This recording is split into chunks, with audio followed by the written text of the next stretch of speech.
Jadi kita menyebut Sayyidah Hanna, mereka menyebut Santa Ana. Sayyidah Hanna itu nanti melahirkan seorang tokoh yang bernama Sayyidah Maryam. Mereka menyebutnya bukan Sayyidah Maryam, tapi Santa Maria. Jadi kalau begitu, kita bicara mengenai tokoh yang sama atau tokoh yang beda? Tokoh yang sama. Berarti ini pelajaran bagi semua, baik yang muslim maupun yang non-muslim. Alhamdulillahilladzi arsala rasulahu bil huda wa dinil haqq liyudhhirahu 'ala ad-din kullih wa kafaa billahi shahida. Ashhadu an la ilaha illallah wahdahu la syarika lah wa ashhadu anna Muhammadan abduhu wa rasuluh la nabiyya ba'da. Qala Allah Ta'ala fil Qur'anil Aziz, A'udzu billahi minasy syaithanir rajim. Bismillahirrahmanirrahim. إذ قالت امرأة عمران ربي إني نذرت لك ما في بطني محررا فتقبل مني إنك أنت السميع العليم. Al-ayah. Sadaqallahul azim. Bapak Ibu, saudara-saudara sekalian, alhamdulillah pada waktu ba'da salat subuh ini kita bisa ta'lim, mentadabbur ayat-ayat Allah. Mudah-mudahan kebersamaan kita semua mendapat maghfirah dan rahmah dari Allah Subhanahu wa taala. Bapak Ibu sekalian, marilah kita menjadikan Al-Quran ini semacam panduan hidup untuk keluarga kita, untuk pribadi kita, dan bagaimana cara beragama kita. Itulah sebabnya kalau disebut dalam bahasa orang sekarang, Al-Quran itu semacam blueprint, semacam buku panduan untuk era kekinian. Bapak Ibu sekalian, tadi saya baca ayat yang termaktub di dalam surah yang ketiga, yakni surah Ali Imran. Yang bawa Al-Quran silakan dibuka. Kalau saya perhatikan nih semua para hafidh, jadi sebagian kecil yang bawa. Ayat yang tadi saya kutip termaktub dalam ayat yang ke-35 dari surah ketiga, surah Ali Imran. Kalau ayat itu diterjemahkan secara harfiah, Bismillahirrahmanirrahim. Idz qalat imra'atu Imran. Di sini ada kata kunci il, arti harfiahnya kalau diterjemahkan itu ingatlah. Maksudnya kita harus mengingat peristiwa ini telah terjadi di masa lampau. Karena terdiri atas dua huruf, kalau di akhirnya, yakni huruf dal itu disukun, berarti ini peristiwa sudah terjadi. Tapi kalau huruf dal itu di fathah, hurufnya sama, tapi kalau di fathah, berarti ini peristiwa belum terjadi. Meskipun huruf sama, tapi kalau tanda yang dipakai itu beda, ada sukun dan ada fathah, maka maknanya berbeda. Jadi kalau diterjemahkan, ilqala, maka tatkala telah berkata, di sini qalat imra'atu, berarti ini yang bicara perempuan. Ilqalat imra'atu, ingatlah tatkala telah berkata istri siapa? Imran, istrinya Imran. Apa yang dikatakan oleh istri Imran? Rabbi, wahai ya Rabb, inni, sesungguhnya aku, nazartu, telah bernazar, laka, kepadamu. Jadi maksudnya kita harus mengingat peristiwa yang pernah terjadi di masa lampau. Ada seorang perempuan, istri dari Imran, yang dia itu berkata, "Wahai ya Rab, sesungguhnya aku telah bernadar semata-mata hanya untuk Engkau. Ma fi batni, apa yang ada pada rahimku, muharrara, sebagai pelayan suci di rumah Tuhan. Fataqabbal minni, maka terimalah nadarku ini. Innaka, sesungguhnya engkau, anta, engkau sendiri, as-sami', yang maha mendengar, al-alim, yang maha mengetahui. Ini kalau diterjemahkan secara harfiah. Ada pelajaran penting di ayat ini. Yang pertama kita harus tahu tokoh yang dimaksud. Tokoh yang dimaksud itu sebenarnya tidak memiliki strata tinggi, tidak memiliki status tinggi. Bukan nabi, bukan rasul, bahkan bukan istrinya nabi, juga bukan istrinya rasul. Dia orang biasa. Dia sama seperti kita. Tapi perhatikan apa yang dikatakan oleh sosok manusia perempuan ini. Namanya tidak disebut dalam Quran. Ini menandakan ada sesuatu pesan. Hanya disebut dengan istilah Imra atau Imran. Istrinya Imran. Artinya ini tidak penting. Tokoh ini tidak dianggap penting. Dari sisi nama. Tetapi di sini sangat penting untuk diteladani. Biasanya manusia itu kalau diberikan petunjuk oleh Al-Quran, diperintahkan untuk meneladani satu tokoh yang statusnya sebagai Rasul atau sebagai Nabi. Biasanya kita ini punya alibi. Apa itu alibi? Apa itu alibi? Cari alasan. Cari ngeles. Tahu ngeles? Ya cari ngeles. Karena dengan alasan begini, itu nabi, itu rasul. Kalau kita disuruh mencontoh begitu, lah kita ini siapa? Nggak mungkin bisa. Dengan alasan seperti itu, seakan-akan kita ini manusia yang tidak layak untuk sama dengan mereka.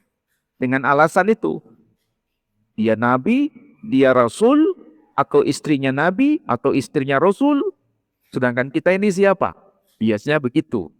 Padahal ini hanya ngeles saja. Nah, supaya kita ini tidak ada upaya untuk ngeles, tidak ada alibi lagi untuk membantah, maka Allah kasih contoh yang sama seperti statusnya kita. Dia bukan nabi, dia bukan rasul, dia bukan istrinya nabi, dia bukan istrinya rasul, dia bukan siapa-siapa. Sama seperti kita. Maka tidak ada jalan keluar untuk ngeles. Sekali lagi, tidak ada jalan keluar untuk ngeles. Hanya dua opsi saja. Mau atau tidak mau. Hanya dua opsi. Dari sinilah kita sebetulnya diberikan pelajaran. Dari tokoh perempuan yang tidak disebutkan namanya ini. Yakni Quran menggunakan istilah Imra'atu Imran.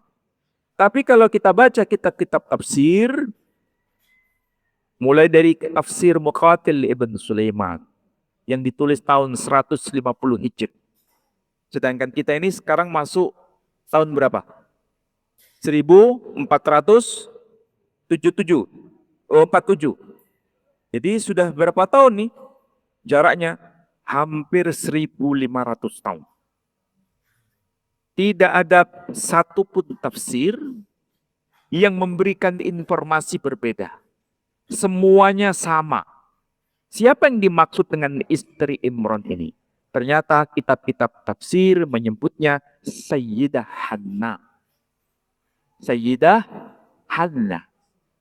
Apakah ini hanya termaktub di dalam Al-Quran ataupun tafsir Quran? Ternyata tidak. Tapi juga termaktub di dalam tradisi di luar Islam. Ini kan bulan Desember, ya. Bulan Desember. Kalau bulan Desember biasanya saudara pasti sudah paham itu siapa yang dimaksud. Kalau kita menyebut Sayyidah Hanna, non-Muslim menyebutnya bukan Sayyidah Hanna, tapi Santa Ana. Pernah tahu dengar nama ini? Santa Ana. Santa itu bahasa Latin. Kalau Sayyidah itu bahasa Arab. Maksudnya sama. Jadi kita menyebut Sayyidah Hanna, mereka menyebut Santa Ana. Sayyidah Hanna itu nanti melahirkan seorang tokoh yang bernama Sayyidah Maryam. Mereka menyebutnya bukan Sayyidah Maryam, tapi Santa Maria. Jadi kalau begitu, kita bicara mengenai tokoh yang sama atau tokoh yang beda? Tokoh yang sama. Berarti ini pelajaran bagi semua. Baik yang Muslim maupun yang non-Muslim. Oke? Kita bicara mengenai tokoh ini. Tokoh yang bernama Sayyidah Hanna, yang dalam Quran hanya disebut Imra'atu Imran, istrinya Imran, apa yang beliau katakan? Inni nadartu laka ma fi batni muharrara. Sesungguhnya aku telah bernadar semata-mata hanya untuk engkau ma fi batni. Perhatikan di sini. Kata kunci yang dipakai Quran itu luar biasa. Ma fi batni, apa yang ada pada rahimku. Kalau bahasa sederhana, saya istilahkan begini. Apa yang ada dalam buah rahim Sayyidah Hanna itu properti yang sangat berharga. Saya tanya sekarang, mana yang lebih kita pertahankan? Yang kita anggap paling penting? Harta, tahta, atau keturunan yang kita punya? Hah? Kalau perempuan pasti bisa merasakan itu. Kalau laki-laki nggak bisa merasakan itu. Kenapa? Nggak punya rahim. Kalau punya rahim pasti jawabannya sama. Lebih baik harta berkurang, lebih baik kekayaan habis demi menyelamatkan sang bayi. Dan itu paling berharga. Banyak orang, maksudnya orang-orang yang punya, orang-orang yang kaya, tapi hidup mereka itu hampa karena tidak punya keturunan. Jadi ibaratnya kalau dihitung-hitung, dikalkulasi, semua properti yang kita punya itu tidak punya makna. Tetapi yang paling berharga dari semua properti itu adalah keturunan itu sendiri.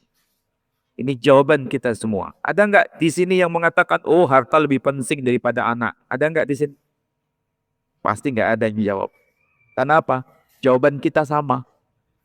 Jadi Allah memberikan contoh praktis di sini. Sesuatu yang paling berharga, sesuatu yang paling membahagiakan hidup kita ini dipersembahkan untuk Allah. Bukan untuk yang lain. Jadi kalau begitu, istilah muharrara itu pelayan suci di Baitul Maqdis. Kalau bahasa kita mungkin lebih sederhana begini, meskipun tidak sama ya, tapi minimal mendekati. Muharrara itu sama dengan marbot. Apa itu marbot? Ya, itu laki atau perempuan? Laki, mesti marbot itu laki, nggak mungkin perempuan. Jadi istilah muharrara itu pelayan suci di Baitul Maqdis. Dan itu sesuatu yang paling berharga dalam kehidupan masyarakat Bani Israel. Sekali lagi, dia mempersembahkan sesuatu yang paling berharga hanya untuk Allah. Dan apa yang dinadarkan, apa yang dilakukan oleh istri Imran ini persis seperti teladan yang telah dicontohkan oleh datuknya terdahulu. Siapa itu? Kita tahu, istri Imran keluarga Imran itu dari kalangan Bani Israel. Bani Israel itu anak dari Nabi Yakub. Nabi Yakub anak dari Nabi Ishak. Nabi Ishak anak dari Nabi Ibrahim. Jadi istri Imran itu meneladani persis seperti apa yang telah diajarkan oleh datuknya terdahulu. Dari mana kita bisa baca? Dari Quran sendiri. Termaktub di mana? Di dalam surah Al-Baqarah, surah yang kedua, ayat 127. Ayat 127 dikatakan, Bismillahirrahmanirrahim. Wa idh yarfa'u Ibrahimul qawa'ida minal baiti wa Ismail Rabbana taqabbal minna innaka antas sami'ul alim. Dan ingatlah tatkala Ibrahim menegakkan pondasi rumah Allah bersama sang putra yakni Ismail. Ini yang saya maksud, orientasi hidup hanya untuk Allah. Investasi akhirat, bukan investasi dunia. Manusia itu hanya dihadapkan pada dua pilihan. Mau investasi dunia atau investasi akhirat. Kalau yang kita kejar dunia, akhirat kita tidak dapat. Tapi kalau yang kita kejar itu akhirat, dunia pasti dapat. Nah, supaya gampang dipahami oleh jamaah, karena saya tahu di sini ada S4, S5, saya pakai istilah sederhana. Kalau kita menanam jagung, pasti rumput tumbuh. Tapi kalau kita menanam rumput, jagung tidak akan tumbuh. Jagung sama dengan investasi akhirat. Rumput sama dengan investasi dunia. Maka jangan salah langkah, jangan salah pilih. Jangan tanam rumput, tanamlah jagung. Lakukan investasi akhirat. Jangan investasi dunia. Segala sesuatu orientasikan hanya untuk Allah, bukan yang lain. Maka dari situ kita akan selamat. Apapun itu. Maka saya ambil contoh. Mungkin saya pernah bicara di sini atau belum ya. Itu kan ada parkir sepeda motor. Nah, di mana-mana kita juga bisa parkir. Ada parkir sepeda motor, ada parkir mobil. Biasanya kita ini niatnya parkir atau niatnya sedekah? Nah, niat kita kebanyakan parkir. Kenapa niat kita parkir? Bukankah kalau parkir uang keluar? Ya. Kalau sedekah uang keluar tidak? Keluar. Kalau kita parkir, mau sepeda motor, mau mobil, parkir itu ada yang jaga. Yang resmi atau enggak resmi. Tapi yang jelas kalau kita prediksi, kendaraan kita aman. Uang kita keluar. Tapi kenapa kebanyakan kita itu niatnya parkir? Bukan niatkan sedekah. Bukankah kalau sedekah uang juga keluar? Tapi di situ ada bedanya. Kalau niatnya parkir, ya kendaraan aman. Dan sebagai balas jasa kita beri uang. Tapi itu investasi dunia. Tapi kalau sejak awal kita niatkan sedekah, kendaraan kita aman, kita berbuat baik kepada orang itu mati dapat bayaran dari apa yang kita berikan. Itu kita berkhidmat kepada seseorang. Dan dalam konteks ini, kita menghubungkannya dengan Allah. Maka dari situlah yang dimaksud investasi akhirat. Jadi sebetulnya beda antara investasi dunia dengan investasi akhirat itu beda jauh atau bedanya tipis? Tipis. Bedanya tipis. Kita sebagai laki-laki, sebagai suami, memberikan nafkah kepada istri, itu niatnya investasi dunia atau investasi akhirat? Kalau niat kita daripada ngomel, ini investasi dunia. Tapi kalau niat kita ini sedekah kepada istri, itu investasi akhirat. Berarti bedanya tipis sekali, 11-12. Kita sebagai anak yang sudah bekerja, ya sudah lumayan penghasilan, setiap bulan ngirim kepada orang tua. Itu niatnya investasi dunia atau investasi akhirat? Kalau kita niatkan sedekah kepada orang tua, itu sudah tepat. Tapi kalau niatnya daripada nanti diomelin, nah ini berarti investasi dunia. Jadi semua tergantung dari kita.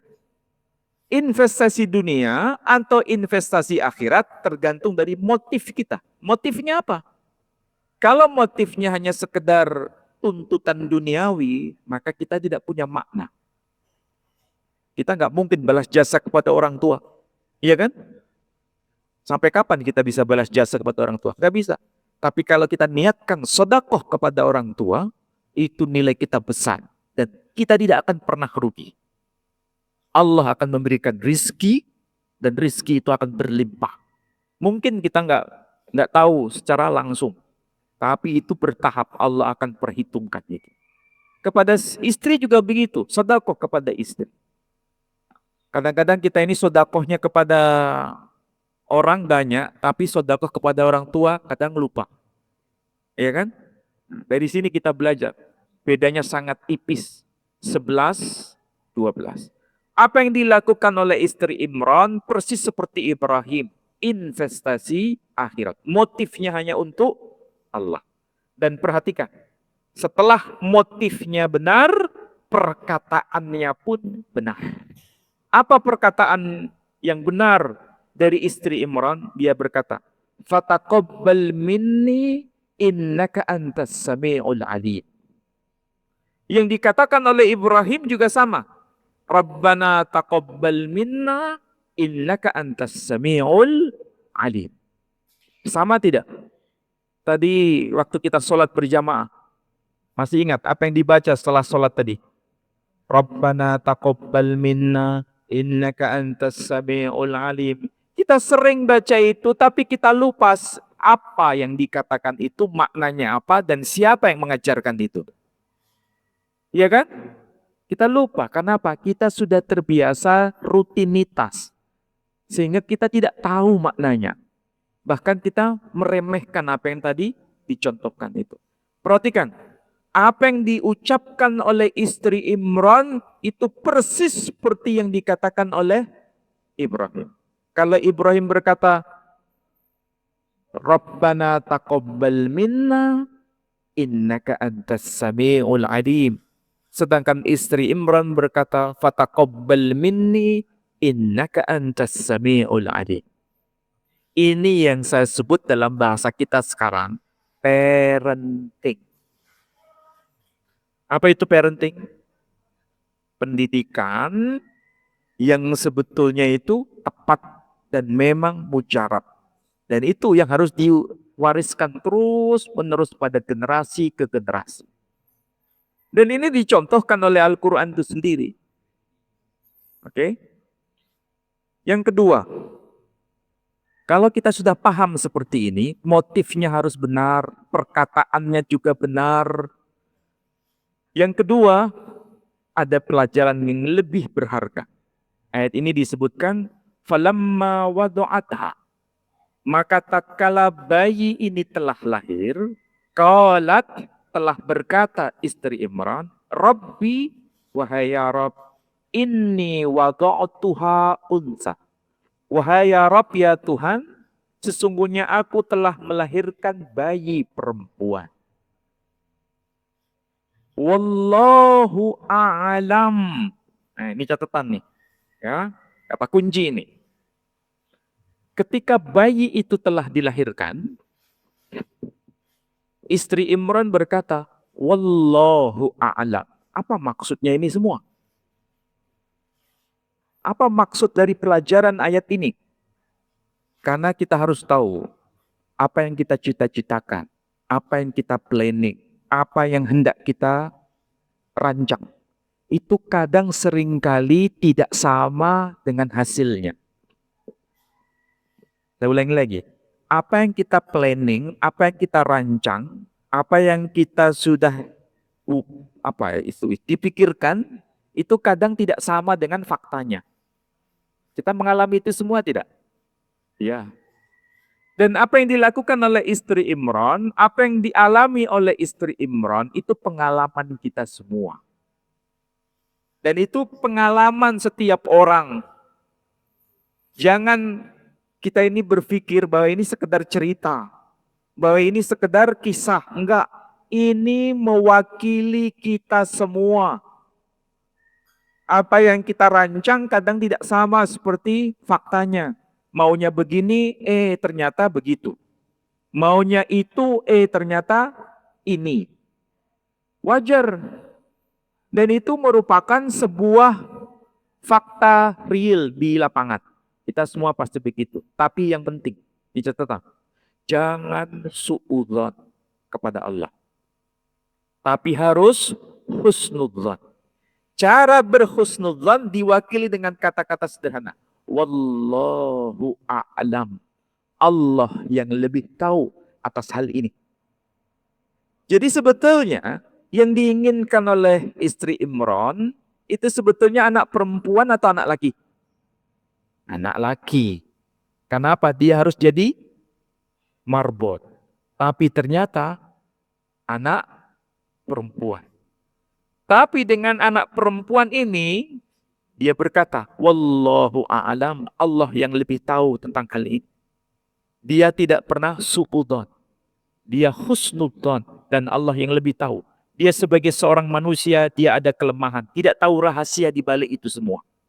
Ya, tidak tahu semua. Nah, ketika dia berkata, Wallahu a'lamu bima wada'. Allah sendiri yang lebih tahu atas bayi yang lahir ini. Bahkan dia berkata, Walaysa dzakaru kalli unsa. Laki-laki itu tidak sama dengan perempuan. Pertanyaannya sekarang, kenapa ada alasan yang rinci di sini? Dia berkata seperti itu. Walaysa dzakaru kalli unsa. Laki-laki itu tidak sama dengan perempuan. Karena di sini ada pelajaran bagi kita. Saya tanya sekarang kalau kita muslim. Saya terpaksa menyampaikan ini supaya kita ini beragama bukan hanya casing. Kebanyakan kita ini beragama secara casing, bukan pada substansi. Tahu bedanya beragama secara casing dengan substansi? Kalau beragama secara casing yang diributkan soal ini aja. Allahu Akbar. Allahu Akbar di atas pusar. Allahu Akbar lurus. Allahu Akbar begini. Mana yang paling benar? Hah? Mana yang paling benar? Kalau itu yang dibahas, sampean selama ini ngaji cuma levelnya di situ. Itu level casing. Yang ribut soal itu saja. Iya kan? Pakai kunut atau enggak pakai kunut. Iya kan? Itu agama secara casing. Itu tidak ada hubungannya soal surga atau neraka. Itu ijtihadi. Kalau kita hanya ngajinya level itu, sekali lagi itu beragama secara casing. Bukan berarti tidak penting. Itu penting tapi baru koma. Belum titik.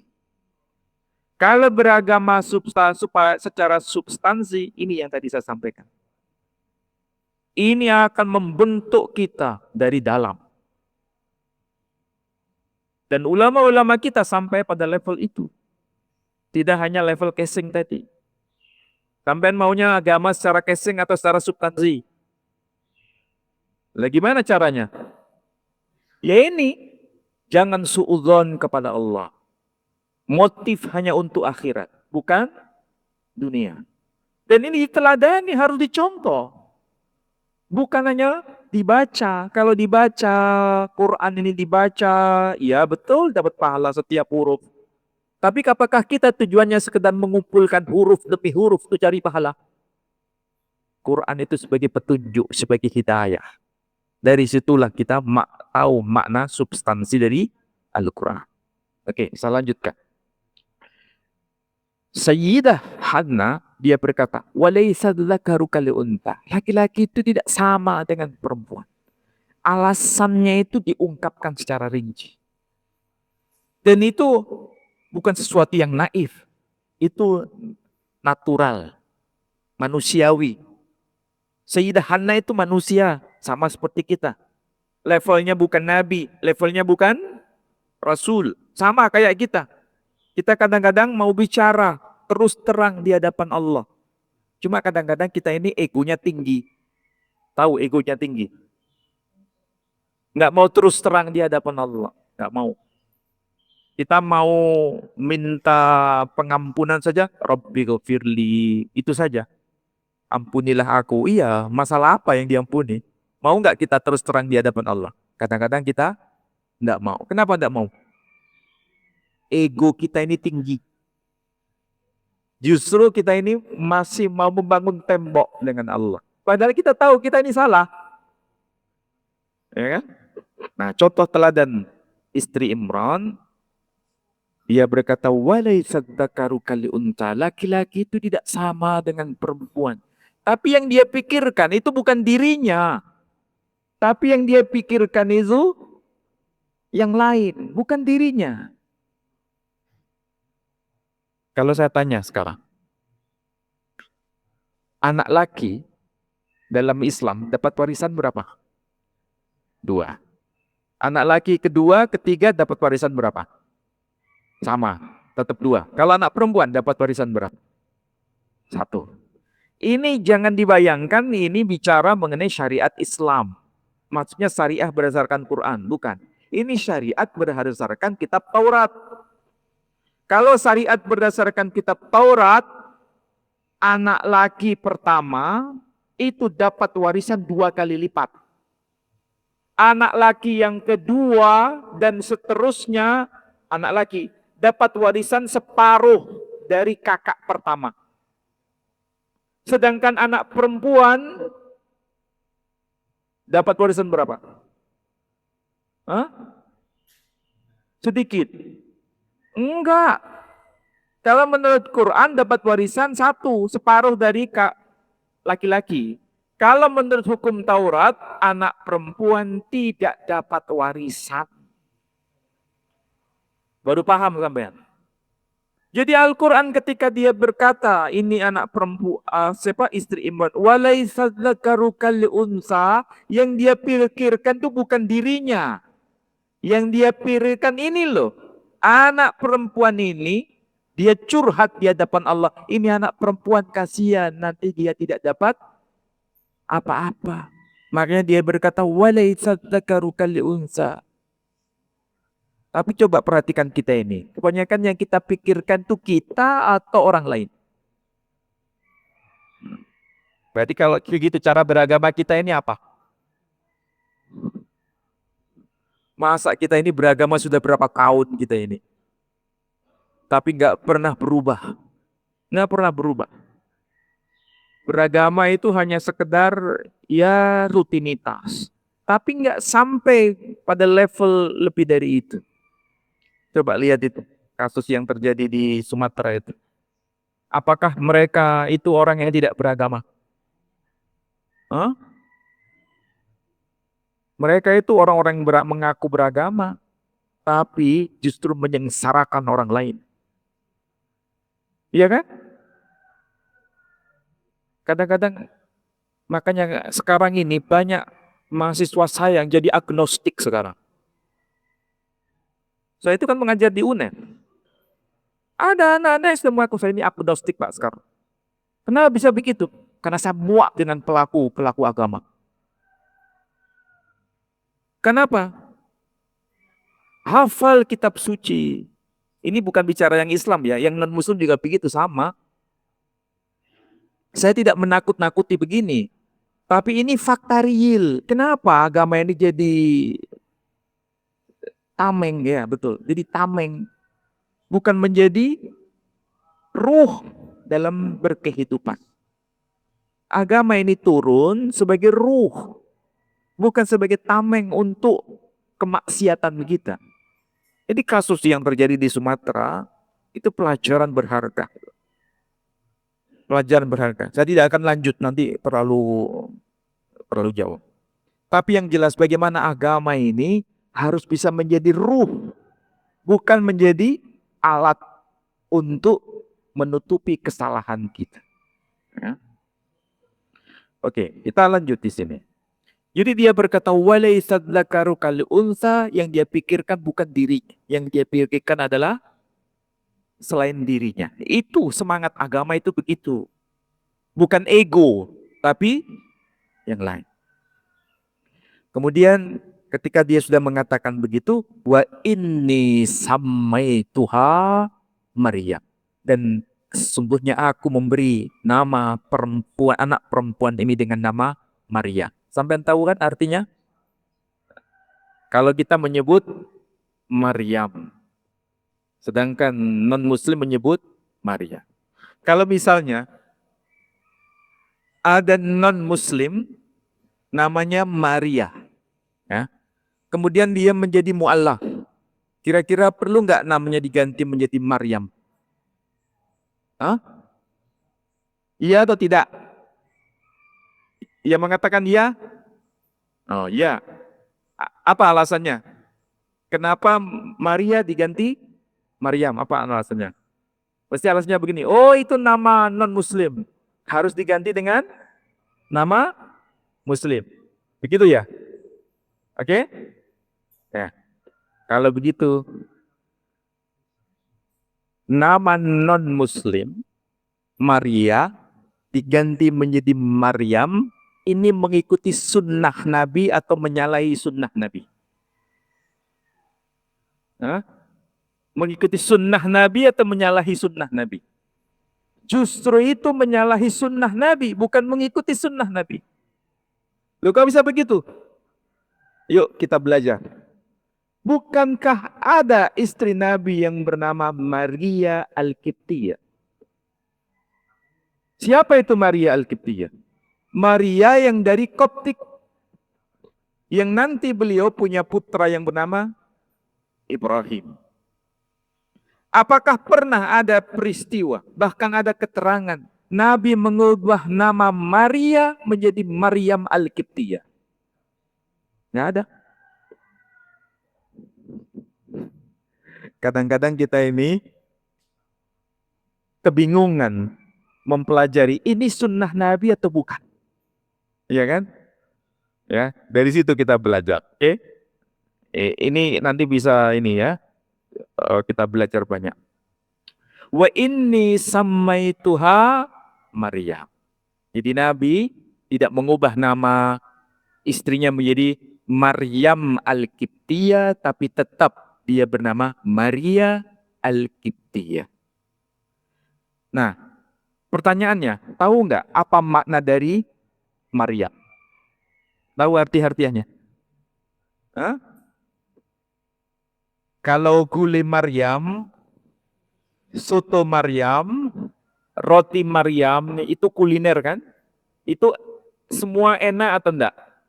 Enak, ya.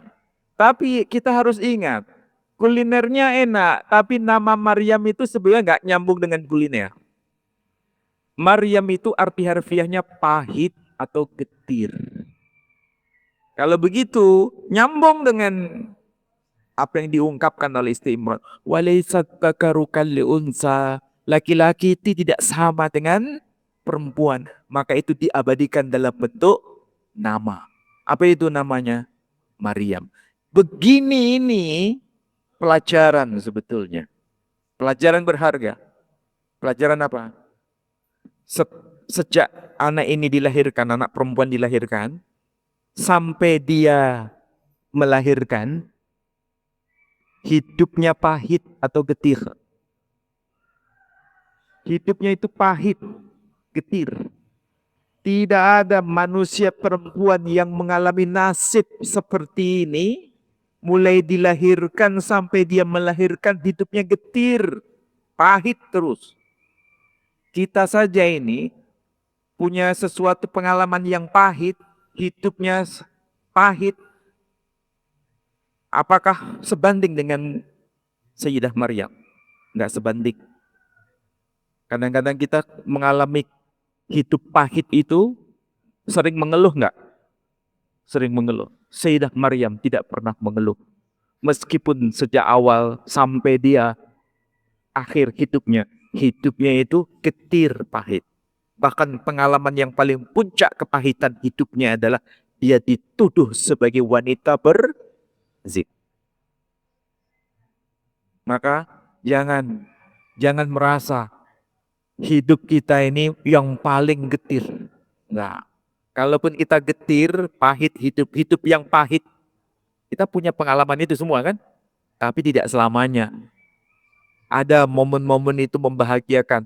Tapi Sayyidah Maryam tidak pernah bahagia. Sejak lahir sampai akhir hayat. Nah, itulah namanya disebut Maryam. Pahit, getir. Dan dari sini kita belajar mengenai tokoh yang satu ini. Sayyidah Maryam. Nah, apa yang dikatakan oleh ibunya Sayyidah Maryam, wa inni u'iduha bika, dan aku mohon perlindungan atas bayi perempuan ini, wa dzurriyyataha, dan juga keturunannya, minasyaitonir rajim, dari godaan setan yang terkutuk. Ini berarti pelajaran pertama, jangan pernah egois hanya untuk diri kita, tapi juga untuk generasi setelah kita. Dan ini juga yang dipikirkan oleh Nabi Ibrahim. Nabi Ibrahim, coba lihat itu di surah Al-Baqarah ayat 128. Dia berkata apa? Rabbana waj'alna muslimaini laka. Wahai ya Rabb, jadikan kami berdua, yakni aku, yakni Ibrahim, dan putraku, yakni Ismail. Makanya dia berkata, jadikan kami berdua, dua orang yang muslim di hadapanmu. Apa berhenti di situ? Enggak. Dia tetap memikirkan generasi ke depan. Wa min dzurriyyatina, dan juga keturunan kami. Menjadi apa? Ummatan muslimatan lak, menjadi generasi yang muslim yang juga layak di hadapanmu. Persis seperti yang disampaikan oleh Sayyidah Hannah. Ia tidak berpikir hanya dirinya, tapi generasi setelahnya. Generasi setelahnya, begitu. Maka kita, ini yang terakhir, wajib untuk kita sendiri. Jangan memikirkan kesalehan kita sendiri, tapi pikirkan kesalehan anak cucu kita. Dan itu munajat kita. Dan kalaupun seandainya kita meninggal wafat, belum menyaksikan anak cucu kita, hanya mungkin barangkali hanya anak saja, tapi belum cucu apalagi cicit, Allah tetap mendengar doa yang pernah kita panjatkan itu. Dan Allah tidak akan pernah belenjani janji. Dan ingat, ketika Sayyidah Hannah munajat seperti itu, doanya itu dikabulkan, bahkan dilebihkan. Ya. Dari mana kita bisa tahu? Kalau yang diminta tadi anak laki atau anak perempuan? Anak laki. Tapi dikasih apa? Apakah Allah tidak mengabulkan doanya? Hah? Allah mengabulkan. Tapi orang yang pikirannya tidak cerdas, dia berkata Allah nggak mengabulkan. Kenapa? Nggak dikasih anak laki-laki. Tapi faktanya dia dikasih cucu laki-laki. Meskipun dia harus menunggu. Cuma masalahnya menunggu itu membosankan atau menggembirakan. Masalahnya kita ini meminta sekarang, dikasih kapan? Besok. Nggak mungkin. Kita minta sekarang, dikasih sekarang. Jarang sekali kita ini begini. Jangan memaksa kehendak kita kepada Allah. Tapi paksalah kehendak kita sesuaikan dengan kehendak Allah. Itulah yang diajarkan oleh Al-Quran ini. Dan Sayyidah Hannah, dia bahagia, bahkan lebih bahagia dari siapapun. Yang dia minta itu anak laki, tidak lebih. Yang penting laki. Ternyata dikasih perempuan. Dia tidak suudzon, tapi dia menunggu. Meskipun dia harus menunggu di alam kubur sebetulnya. Iya kan? Berapa generasi? 2 generasi. Ternyata nanti dikasih cucu laki-laki. Dan cucu laki-laki bukan sekedar cucu laki-laki, tapi laki-laki sebagai nabi. Sebagai apa? Rasul. Sebagai ulul azmi. Sebagai al-masih. Jabatannya itu kalau di kepolisian sama dengan jenderal. Bukan irjen. Ya. Sekali lagi, bukan Brigjen. Brigjen itu level bawah. Di atas Brigjen, Irjen. Di atas Irjen, Komjen, Komisaris Jenderal. Di atas Komjen apa? Jenderal. Ini pangkatnya sudah atas. Pertanyaannya, yang diminta oleh Sayyidah Hanna itu laki-laki yang punya jabatan atau sekedar laki-laki? Hah? Sekedar laki-laki. Tapi karena motif hidupnya benar, investasi akhirat, maka Allah jawab dengan kelebihan. Makanya jangan sampai salah alamat. Kalau kita ini investasi dunia, alamat sudah hukut kita. Tapi kalau investasi akhirat, hanya minta anak laki, Allah akan berikan kelebihan. Begitu juga kita. Apapun dan siapapun kita. Semua harus orientasinya, motifnya akhirat. Pasti Allah berikan kelebihan itu. Tapi kalau salah alamat, sudah masalah gitu lagi. Gitu. Baik, mudah-mudahan apa yang saya sampaikan manfaat untuk panjenengan semua. Ada yang mau tanya? Kalau nggak ada yang tanya, berarti sudah mengerti, sudah paham semua. Yang ibu-ibu dulu, ada? Yang ibu-ibu dulu, ada?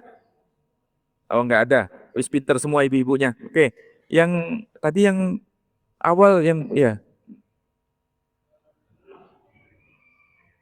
Salam.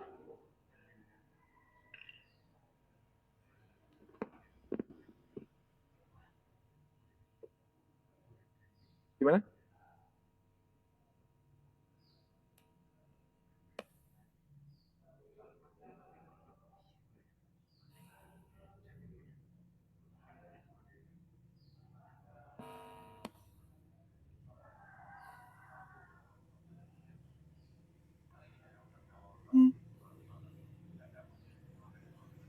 Baik, saya jawab ringkas ya. Nama surah dalam Quran yang disebut Ali Imran itu ada dua kata. Ali itu artinya keluarga. Bukan Ali ya, bukan Ain, tapi Alif. Bukan Ali, tapi Ali. Ali itu artinya keluarga.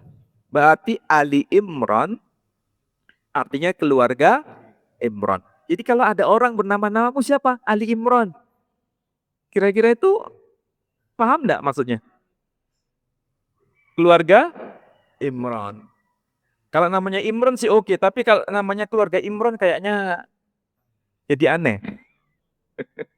Tahu maksudnya ya? Ya kalau sudah kasih nama itu ya usah baca ubah. Ya tetap aja Ali Imran. Tapi maknanya itu Ali Imran, keluarga Imran. Nah pertanyaannya, siapa itu Imran? Kalau saudara kita non-muslim, disebut dengan dua nama. Nama Ibranya disebut Amram, nama Arabnya Quran menyebut Imran. Amram, jadi Imran. Nama lain beliau adalah Yoachim. Nama lainnya. Dan itu populer di kalangan tradisi Katolik. Jadi Yoachim punya istri namanya Santa Ana. Ini Santo Yoachim. Kalau laki itu Santo. Kalau Santa itu perempuan. Jadi Santo Yoachim atau Santo Imran. Maksudnya tam. Nah, siapa itu Imran? Lagi-lagi kita harus tahu. Imran ini salah satu generasi dari antara Bani Israel. Yang hidup pada masa awal Masehi. Bani Israel artinya anak cucu dari Israel. Israel itu siapa? Nama lain dari Nabi Yakub. Nabi Yakub anaknya siapa? Anaknya Nabi Ishak. Nabi Ishak itu siapa? Perhatikan di surah Ibrahim, namanya surah Ibrahim, ayat 39. Nabi Ibrahim berkata,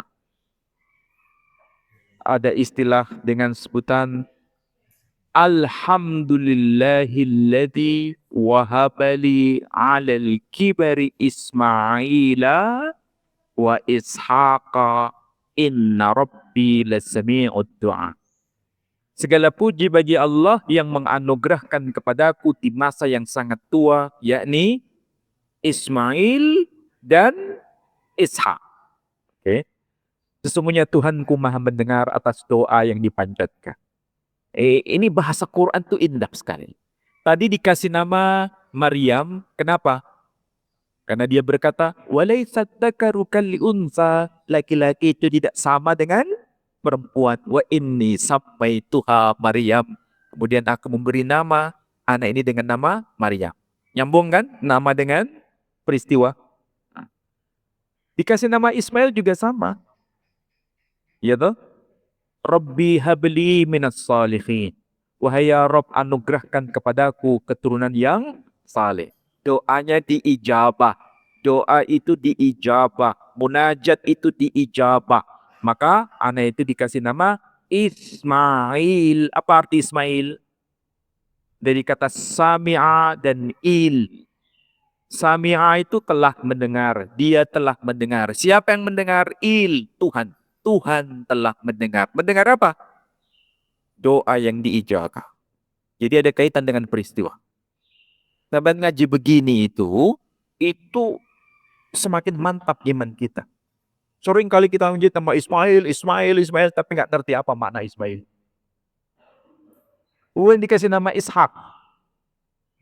Ismaila wa Ishaqa. Kenapa namanya Ishak?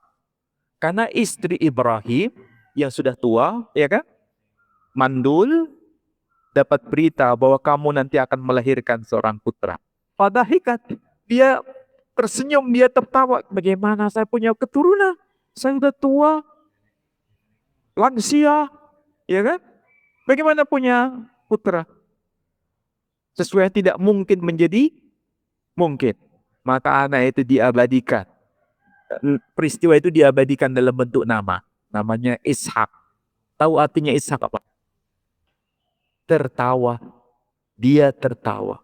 Supaya apa? Dia paham bahwa Allah sanggup mengubah yang tidak mungkin menjadi mungkin. Ngaji begini itu lebih penting daripada sekedar ngaji casing tadi. Tapi bukan berarti itu salah, bukan ya. Tapi ini harus dilanjutkan. Jangan titik, itu baru koma.